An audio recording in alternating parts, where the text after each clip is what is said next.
What's up, guys? Welcome to another episode of Fanboy Talks, where we talk about everything fanboys care about. My name is Vaughn, and today Chase is doing something else. So I'm going to talk about some news. I'm super excited, and I hope you guys are too. What better news to talk about today than, of course, something that I'm so excited about, and hopefully you guys are too, the new Justice League trailer. Yeah, there's a new one.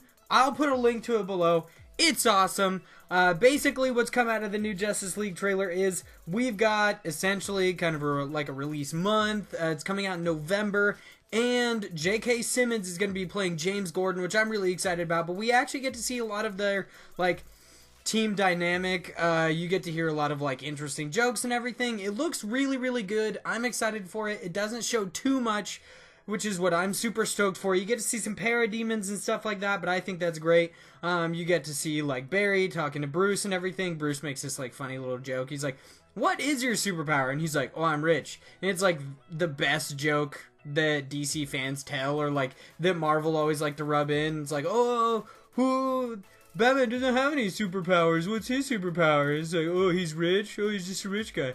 Yeah, he's a rich guy, and he owns a lot of shit, and that's pretty cool.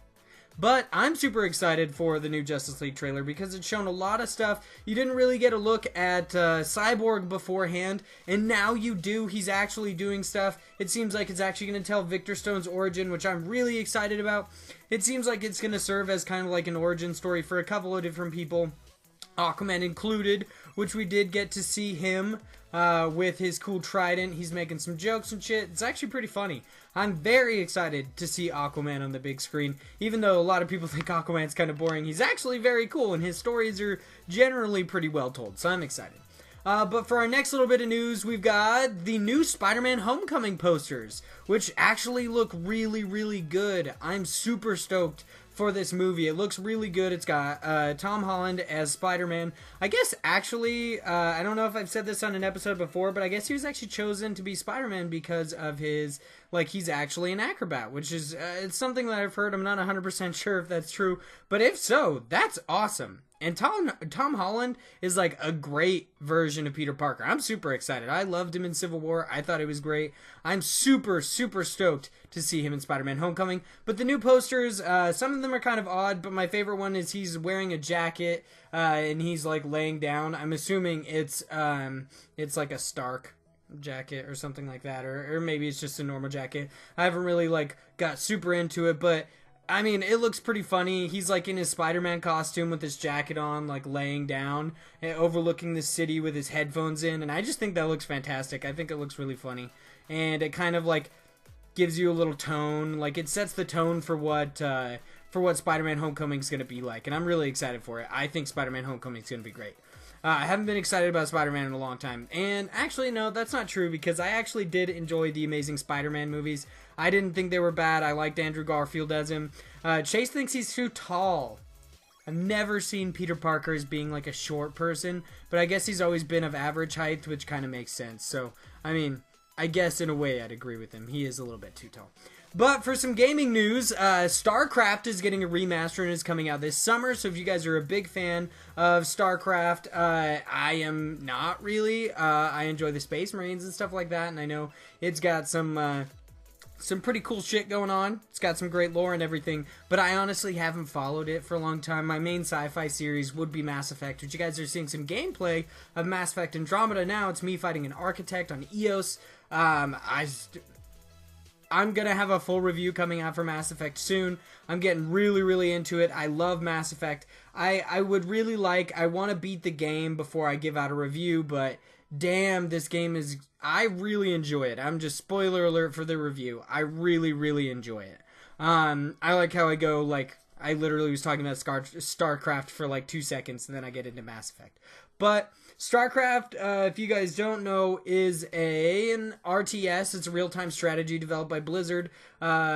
It's also some of the characters in StarCraft have been incorporated into Heroes of the Storm, which is pretty cool. But StarCraft is a big deal, especially in competitive gaming. It's a very large industry. League of Legends, Dota, StarCraft are the main things you hear of, with the exception of I don't know, Call of Duty and shit like that, which I wouldn't think. I don't know. I think StarCraft and everything is way more interesting to watch than people playing Call of Duty, because I can play that myself. I'm trash at StarCraft. I'm not as trash at Call of Duty. So yeah. If you guys are excited about more gaming news, you should be, because Salt and Sanctuary is coming to PS Vita March 28th. I'm excited for this. I love my Vita, and I'm excited to have Salt and Sanctuary on it. I have not actually played Salt and Sanctuary yet, but I'm going to now, because it's on the Vita. I think it'd be cool to take it with me. I like the portability of my Vita. Yeah, I'm pretty sure that's why most people bought it, is because a lot of people thought it was going to be like a handheld PlayStation. Which it is not. I feel like I should clarify that now, because a lot of people still think that. But Salt and Sanctuary, if you guys don't know, is a 2D, basically, like, I can't say Dark Souls clone. It is a Dark Souls-like game. It is very grueling. It's a pain in the ass. And if you guys like the Dark Souls series, if you like Neo, if you like Bloodborne, anything like that, make sure you pick up Salt and Sanctuary. It's coming to the Vita March 28th. I'm excited. If you own a Vita, that's cool. I guess there's also a flash sale going on right now, up to 70% off on some games. I'm really excited to check those out. For the next story, I would kind of like to, like, I don't know. I'm pretty sure you guys know I work at GameStop, and this literally does not, I'm not, like, I have no insider information or anything like that.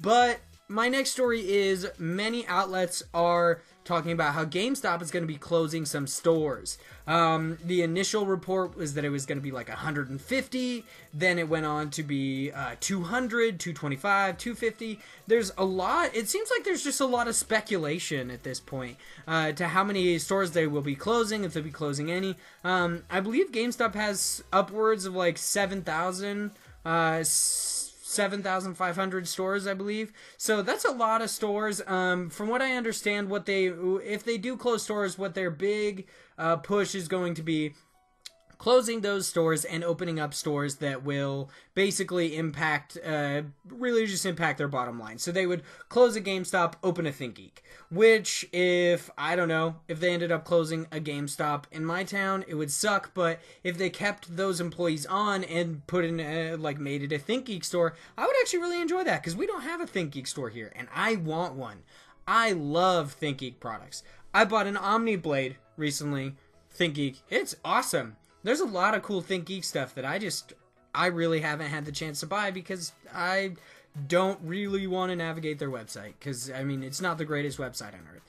But I'm not necessarily worried about this. I'm not excited. I guess basically all of this is following kind of a lackluster performance year in 2016, and kind of just not exactly the greatest performance in 2016's holiday season, which actually, if you guys remember, GameStop was actually attributing to a couple titles, mainly Call of Duty Infinite Warfare, their poor sales, which I thought was hilarious, that they were just like, oh yeah, there's one title that fucked us. It's Call of Duty Infinite Warfare and its poor sales. And really, if there's anything that fucked GameStop, being an employee of GameStop, and like no bias toward the company at all, but if there's anything that fucked GameStop, it's the fact that they like completely just bank on one title doing so well. They were like, oh, how many pre-orders should you get for this game that has like a massive amount of dislikes, and just people are not excited about this. They have boycotted this. They will cancel their pre-orders and everything. How many pre-orders should you get? You should get, 3 times the amount of any other game. Because obviously it's going to continue to sell that well. Which it did not. So, yeah, they need to, diversify. They need to start looking into other mediums. Which I'm not saying, like, they should need to look into digital media. Which they probably should, because physical media is kind of a dying. It's a bleeding animal. It's going to go out eventually. Which me, I'm a conservationist, but I also... and I'm a collector as well, so physical media is kind of my thing. I know those two kind of like basically just hurt each other. They don't really make sense. They conflict. I'm a conservationist, but I also really enjoy collecting digital or physical media. I understand you can have like digital collections, but I don't know, not as cool. I don't get to touch it. I don't get to feel it, if you know what I mean. Which, I mean, when I say if you know what I mean, it sounds way creepier than it actually should. But for some more movie news, Zombieland sequel might actually happen. If you guys were a fan of Zombieland, I definitely was. I love Jesse Eisenberg. I love basically everyone that was actually in the movie.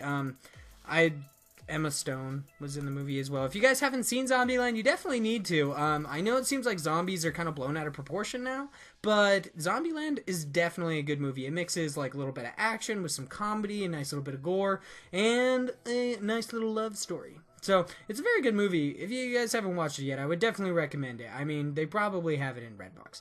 But to the actual news of this, the sequel might happen because writer Paul Warnick spoke to Hollywood Reporter and said that he and his writing partner, Rhett Reese, who also wrote Deadpool, want to write a sequel to Zombieland after they finish Deadpool 2. They've said that they're big fans of sequels and that Zombieland is not exempt. They do want to write something for Zombieland. I'm really excited about that because I really enjoyed Zombieland. I thought it was a great movie. Like I just said, I definitely would recommend you guys watch it. And I'm excited to see more from it. And I hope I do get to see that soon. So hopefully they do start production or they start writing or literally anything on Zombieland 2. Because Zombieland 2 would be awesome. I'm excited for the possibility of having a Zombieland 2. I think it'd be awesome. And for our last story of the day, which has already been reported by a couple places, but I would like to give my 2 cents. You know what I mean? Get into, toss my hat into the ring is what I'd like to do. Destiny 2, there's been some leaks, basically mainly from this Italian website. They had a poster that it featured a couple Guardians. It said Destiny 2 was going to be the actual title, which I think is just stupid. If that's the actual title, that's a terrible title. It could have been something really cool. But just adding a number to it just makes it very boring. They should at least add like a tagline as well, like how there was Uncharted 2 Among Thieves. Like that's great. That's a good title. They incorporated both the number and the name. I mean, The Last of Us Part 2 is better because it's a part. It's The Last of Us was Part 1 and this is Part 2, or at least I guess The Last of Us you never knew it was Part 1 until they put out Part 2, or they've leaked Part 2. I can't even say they leaked it. They literally showed it. Leak would be like if somebody found it. But it's basically a photo of this poster that says the release date is going to be September 8th. And there's also possibly going to be a beta coming soon. Which I could believe it. The poster seems kind of made up, but it also seems pretty real. I could believe it. I definitely could. Like I said, I think Destiny 2... kind of a dumb name, but I could see a beta coming soon. I could see all of it happening. We all know that Destiny 2 is going to happen. Bungie's 100% confirmed it, and it's going to happen this year. I could see them saying something about it at E3 or at the end of their new Age of Triumph like event that's going on right now, which is supposedly supposed to be one of the ending events of Destiny and its life cycle. I'm excited for Destiny 2. I would like to say that I don't think I covered this in our other video when we actually did talk about how Bungie confirmed that you will not be able to pull your character over. How much of a good idea I actually think that is. And specifically because like I did play Destiny. I think it let me down in a lot of ways. And but I'm hopeful and I'm excited for Destiny 2. And I think one of the biggest reasons that they needed to make, you might feel attached to your Guardian and everything, but I think one of the biggest reasons that they needed to, like, basically discard what you had before is because of that, like, the sour taste you had in your mouth from that Guardian. It would always remind you, and now you still have the same Guardian. It's going to have the same name and everything, and the same aesthetics. You won't have the same gear, which I think is a good idea. Also, they're fixing, from what I understand, like, hopefully, at least, they're going to try to fix a lot of the things that went wrong with the original Destiny, and I think, it would start off on a good foot for them to just completely start off fresh and not include year one Guardians or year one tech, I guess. Year one gear is what I'm trying to get across. I think that's a good idea. I think from a lore standpoint, it's also a good idea. I could see, like, honestly, Destiny has some very, very rich lore. I could definitely see a lot of great stories coming out of this whole like Destiny 2 things coming up. I'm really excited about it. I'm going to continue to follow it, and I hope you guys do too. Make sure you stay tuned to our channel, Simply Hawkward, for all your gaming news, or we put out fun videos. You should check out our last video. It was a little game me and Chase played where I basically told him the name of the superhero, and he had to guess their superpower and where they were from. DC, Marvel, Pacific, Vertigo, basically anything Valiant. But actually I don't believe I included Vertigo and Valiant. So, yeah. But I'm really excited about gaining a couple subscribers, and I'm very excited to hear from you guys. So make sure you leave down in the comments what you guys felt about these stories. If you guys are excited about Destiny 2, if you're still pissed and you're a little sour about, I guess I should say salty, because that's how everyone likes to say it. If you guys still have a little bit of sour taste in your mouth from what happened in year 1 and that they're making you discard your Guardian, or if you're excited about these new Spider-Man Homecoming posters, or literally anything, especially talk about Justice League, because I'd very much like to talk about Justice League. And make sure you subscribe for all of our upcoming content. We post every Monday, Wednesday, and Friday. Yeah, make sure you check out our other videos as well, because we are always this awkward and always this awesome. Or I guess at least I am at this moment. I mean, I'm always awesome. Chase is pretty cool. He's pretty cool too. We're awesome. Yeah, have a good one.